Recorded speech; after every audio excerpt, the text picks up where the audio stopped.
Bonjour chers téléspectateurs de la chaîne de télévision Africa Daily Report. Vous nous suivez à République démocratique du Congo, mais également à travers le monde. Merci de votre fidélité à notre chaîne de télévision. Nous sommes mercredi 19 mars 2025 et nous parlons de l'actualité de Doha, où la République démocratique du Congo et le Rwanda ont convenu de cesser les faits immédiats et inconditionnels lors d'une rencontre entre le président Félix Tshisekedi Tshilombo et Paul Kagame à Doha sous la médiation de l'émir du Qatar, Cheikh Tamim bin Hamad Al Thani, a annoncé Tina Salama, porte-parole de la présidence congolaise. Cette réunion trilatérale s'inscrit dans le cadre des efforts diplomatiques visant à apaiser les tensions dans l'est de la République démocratique du Congo, théâtre d'affrontement entre l'armée congolaise et les mouvements du 23 mars M23 et groupes rebelles accusés par Kigali et l'ONU d'être soutenus par Kigali. Chers téléspectateurs, d'après un communiqué officiel, les trois dirigeants ont salué les avancées des processus de Luanda et de Nairobi, ainsi que celle du sommet conjoint de la communauté d'Afrique de l'Est EAC et celle de la communauté de développement d'Afrique centrale, SADC, tenu à Dar es Salaam le 8 février. Chers internautes, il faut savoir qu'ils sont convenus de poursuivre les discussions entamées afin de consolider une approche commune pour une solution durable du conflit. Chers téléspectateurs de la chaîne de télévision, vous êtes en Australie, vous êtes en Nouvelle-Zélande, vous êtes aux États-Unis, en Afrique du Sud. Il faut savoir que parallèlement, les négociations prévues à Luanda entre les gouvernements congolais et le M23 n'ont pas eu lieu, a annoncé le ministre angolais, donc disons, a annoncé le ministère angolais des Affaires étrangères, évoquant des, je cite, circonstances des forces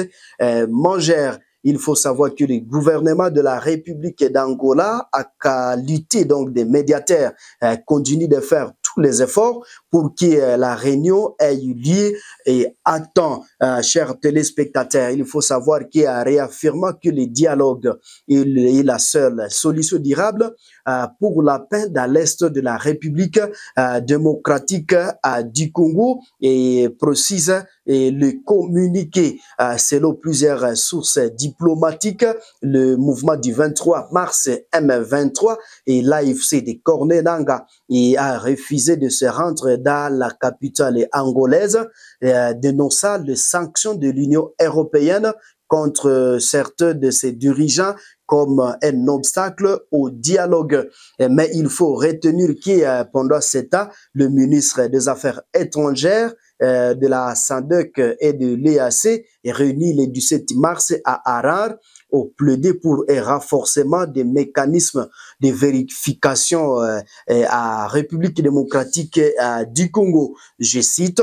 malgré l'existence de mécanismes de vérification sur le terrain, ceux-ci ne dépendent ni de la SADC, ni de la CAI, donc de la CAE, et donc nécessaire à court terme de le renforcer et à long terme de créer un mécanisme ad hoc qui dépendra directement des processus conjoints et à ces SADC indique les communiqués finaux de la réunion. Chers internautes de la chaîne de télévision Africa Daily Report, nous sommes mercredi 19 mars 2025 et nous continuons toujours avec l'actualité de la République démocratique du Congo. Et il faut savoir qu'un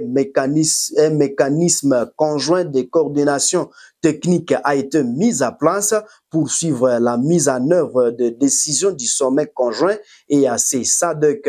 Et il a pour objectif de coordonner les actions de différentes instances régionales et de garantir un suivi donc efficace du processus de paix, consultation avec l'Union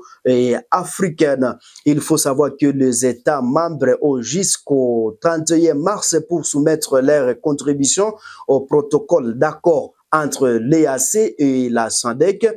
qui vise à renforcer la coopération dans la résolution du conflit congolais. Chers téléspectateurs, il faut savoir que l'année dernière, le mécanisme de vérification ad hoc renforcé MVAR du processus de Luanda a été lancé à Goma sous la facilitation de l'Angola,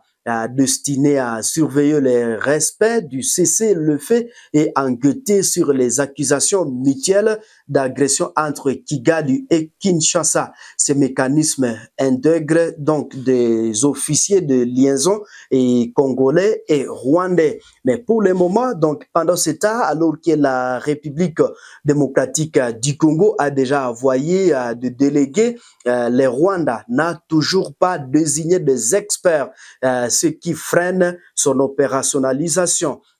Lors d'une récente session du Conseil de sécurité de l'ONU, la diplomate